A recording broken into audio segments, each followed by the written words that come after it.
Hello, I am now going to talk to you from the physical therapy perspective about things to do at home before your surgery, what to expect from physical therapy in the hospital, and a little about what to expect when you get home after surgery. There are a few important things you need to think about before your surgery takes place. You will be able to climb stairs after joint replacement. However, you will need a rail on one side if you have more than one step to enter. If you don't have a rail, you will need to use crutches or have someone with you every time you climb stairs. You will be able to climb stairs to sleep in an upstairs bedroom. You will need to check the height of your bed, chairs, and toilet before your surgery. They should be at least 18 inches high or be at the crease of your knee or higher. If they are not high enough, you can raise the height in several ways. You can put an extra cushion or pillow on your chair seat. You can block up your bed or sofa with furniture risers. These modifications are required for total hip patients and are recommended for total knee patients.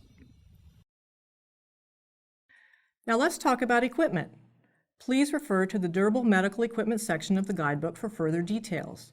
We recommend that you get your equipment and practice with it before surgery so you don't have to worry about getting it while in the hospital.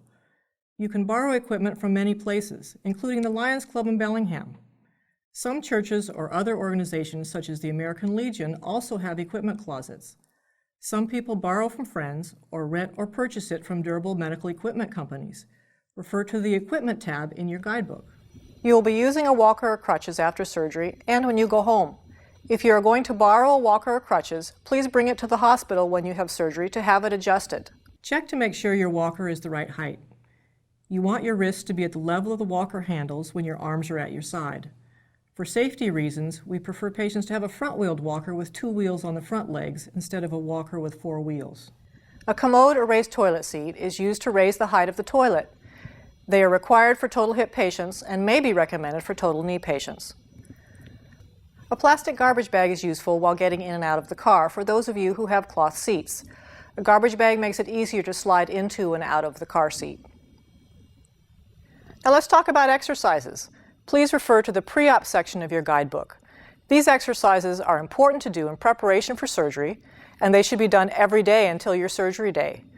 These exercises will help you become familiar with the post-op exercises and will help you have the best outcome after surgery. Coaches, just as you will be doing for the next couple of weeks at home, you should encourage your patient to do ankle pumps and deep breathing exercises at the hospital. You should also encourage use of ice packs throughout the day. Hip replacement patients need to follow certain hip precautions after surgery. Look in your guidebook for the information about the 3 different surgical approaches and the hip precautions for each. The surgical approach is based on where your incision is going to be. You should check with your surgeon to find out which incision you will be having.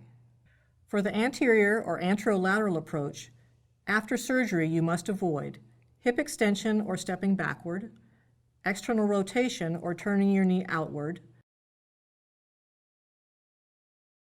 and crossing your legs.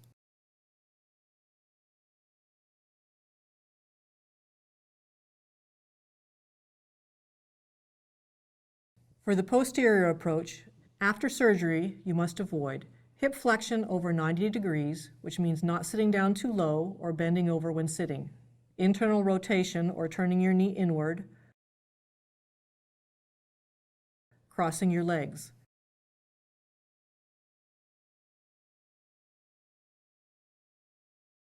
With any of the precautions, you want to avoid twisting or pivoting on your surgical leg so it doesn't rotate. Follow your precautions for 12 weeks or 3 months after your surgery to prevent hip dislocation. Please call us if you have any questions before your surgery. The phone number and email address of the Joint Care Coordinator can be found on the front cover of your guidebook.